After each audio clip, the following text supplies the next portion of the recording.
Dans cette vidéo, nous allons parler des monnaies numériques des banques centrales.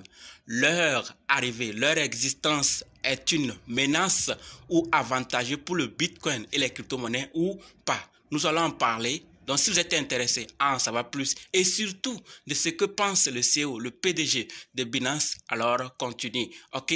Salut. Ici, c'est la chaîne crypto-monnaie et investissement. Et sur cette chaîne, nous parlons de deux thèmes. Les crypto-monnaies en général et quelques business en particulier. Alors, si ces deux thèmes vous intéressent, n'hésitez pas à cliquer sur s'abonner, activer la cloche de notification pour ne rien rater sur toutes les vidéos d'urgence. Et prenez place, car il y a de la place pour tout le monde, y compris vous, quelle que soit votre position géographique.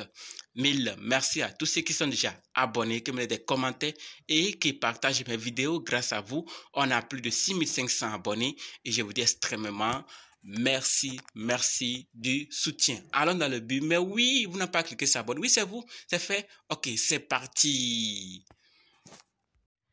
Avant d'aller dans les détails, sachez que la formation pour analyser, acheter, vendre et sécuriser vos crypto-monnaies vous-même continue. Alors, si c'est votre première fois d'entendre parler des crypto-monnaies ou vous êtes dans le monde des crypto-monnaies il n'y a pas longtemps que vous voulez vous former afin de bien vous lancer, alors sachez que cette formation est faite pour vous. Et également, si vous êtes dans le monde des crypto-monnaies il y a longtemps, mais vous dépendez jusqu'ici d'autres personnes, alors cette formation est également faite pour vous. Venez acquérir votre liberté dans le monde des crypto-monnaies, chose que je conseille d'ailleurs. Alors, si vous êtes intéressé, préparez juste un budget de 20 000 francs CFA ou 35 $ ou 30 € et dites « je veux ta formation ». Ok? Allons maintenant dans les détails. Comme dit, nous allons parler des monnaies numériques des banques centrales. On a déjà parlé de certains dans certains pays qui vont bientôt être lancés. Et qu'est-ce que va se passer? Ce qui est sûr, ces monnaies seront lancées par des banques centrales et il y a de quoi à se préparer, il y a de quoi s'inquiéter. Qu'est-ce qu'ils viendront faire? Est-ce que ce serait une menace ou ça serait avantageux? Pour certains, c'est une menace, pour d'autres, ça serait avantageux. Mais dans cette vidéo, nous allons nous contenter de voir que pense le CEO de Binance par rapport à cette idée, d'accord, l'année dernière et cette année. Est-ce que c'est même avis qu'il donne ou des avis différents? D'abord, sachant que il n'y croit plus cette année. D'accord, cette année, le CEO de Binance n'y croit pas que l'arrivée des monnaies numériques des banques centrales ne seront pas une menace pour le Bitcoin et les crypto-monnaies de façon générale. Pourquoi? Nous allons voir que l'année dernière, le PDG avait déclaré que les monnaies numériques des banques centrales n'offriraient jamais la même liberté que les crypto-monnaies, qu'elles seront assorties d'un contrôle important. Vous voyez, donc l'année passée, il ne voyait pas d'un bon œil les monnaies numériques des banques centrales. Mais à force de voir et de réfléchir, et par rapport à ce qui va se passer, c'est que les monnaies numériques des banques centrales seront lancées. Tôt ou tard, elles seront lancées. Donc, au lieu de rester à critiquer, il faut toujours voir le positif et comment en profiter avec eux.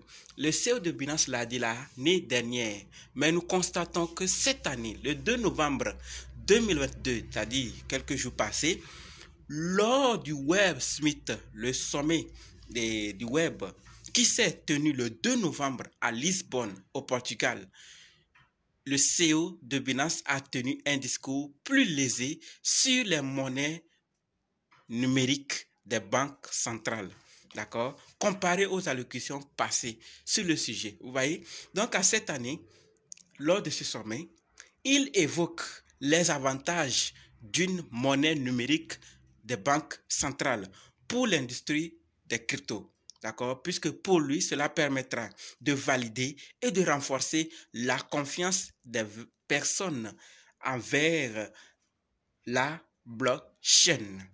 Vous voyez, donc selon le CEO de Binance, il ne voit plus d'un mauvais œil comme il le voyait, puisqu'il disait que ça n'offrirait pas la liberté qu'il faut.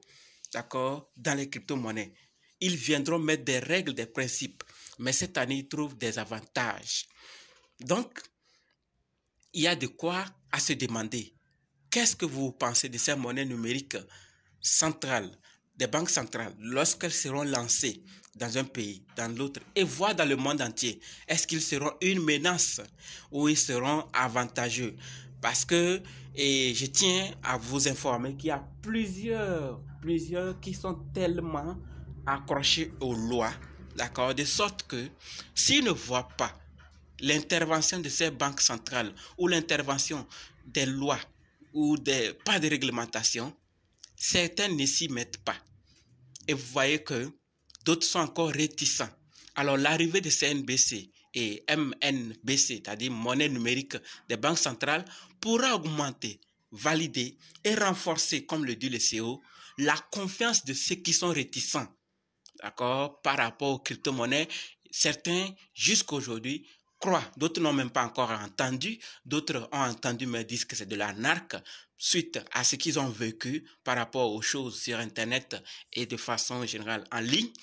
Et par rapport à ce qu'on leur dit, alors certains sont encore réticents et veulent voir l'intervention des gouvernements, l'intervention des banques centrales, l'intervention de la réglementation afin de pouvoir bien s'assurer que lorsqu'ils vont investir, ça serait sécurisé et ils pourront mieux dormir qu'avant quand ils investissaient dans d'autres projets. Donc voilà ce qui est en train de se passer. La nouvelle est tombée. Est-ce que ça serait une menace ou avantageux selon vous, l'arrivée des monnaies numériques des banques centrales? Moi, je pense, à mon avis, que ça doit arriver. D'accord, c'est une bonne idée, c'est avantageux, puisque vraiment, il y a trop de désordres qui se font avec ces projets cryptographiques que certains pensent pouvoir s'enrichir rapidement en créant des faux projets. Et c'est ici en train d'arriver. Il n'y a que les ignorants, il n'y a que ceux qui savent, qui pensent qu'ils connaissent, ne veulent pas se former, qui pensent à les seuls, qui sont en train de se faire arnaquer lamentablement par rapport à ces projets. Donc avec ce désordre qui se passe dans ce monde, il faut que les monnaies des banques centrales arrivent pour régulariser certaines choses et aussi il faut que la réglementation y arrive. Ici, nous parlons des monnaies numériques, quels seront leurs avantages et donc la confiance que certains n'avaient pas par rapport à la blockchain, elle va augmenter si ces monnaies numériques arrivent. C'est ce que moi aussi je pense. Et vous, que pensez-vous de l'arrivée de ces monnaies numériques des banques centrales? Je vous attends dans les commentaires et on se donne rendez-vous dans d'autres vidéos et dans les commentaires. N'oubliez surtout pas de nous rejoindre sur Telegram, WhatsApp, Facebook. Les liens sont dans la description. Et surtout TikTok, ceux qui ne me suivent pas, je suis sur TikTok. Allez suivre des vidéos de courte durée pour être informé de ce qui se passe. Et pour ceux qui veulent se former, je vous attends également dans les commentaires en me disant « Je suis prêt, je veux ta formation ». Merci.